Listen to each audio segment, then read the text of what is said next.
Por lo tanto, vamos a procurar que a través de la emergencia económica y de los decretos reglamentarios de esa emergencia, en los cuales se establezcan las medidas tributarias, podamos compensar esos 16 billones que fueron desequilibrados por parte del Congreso de la República.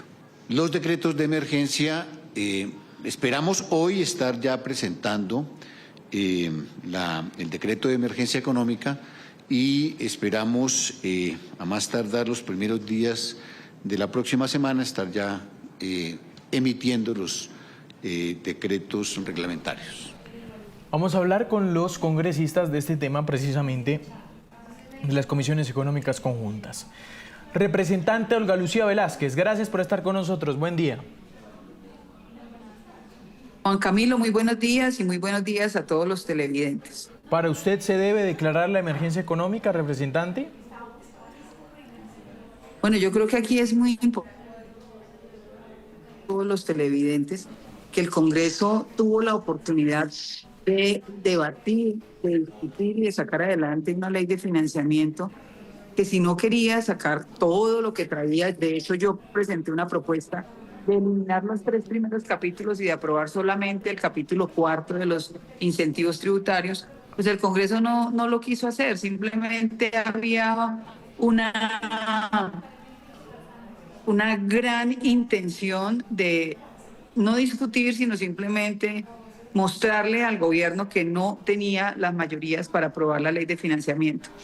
¿Cuál es la razón que establece el ministro de Hacienda? El Congreso aprobó un presupuesto deficitario, por tanto, pues había una responsabilidad de mostrar cómo se iba a suplir ese espacio que quedaba deficitario del presupuesto. Razón por la cual esto es una consecuencia, esto en realidad es una consecuencia de la no labor del Congreso. El Congreso no cumplió con su función, no cumplió con su tarea y el gobierno está manifestando cómo va a recaudar estos recursos. ¿Qué creo yo? Que se debe hacer concertado. Yo le invito al ministro de Hacienda, invito al gobierno nacional a que pueda sentarse con los gremios, a que pueda dar un debate con los gremios, dado que ya no se dio el debate con el Congreso antes de sacar estos decretos. Es muy importante escuchar a los gremios, es muy importante que podamos reactivar la economía del país, recaudar el déficit, pero de manera concertada, no de manera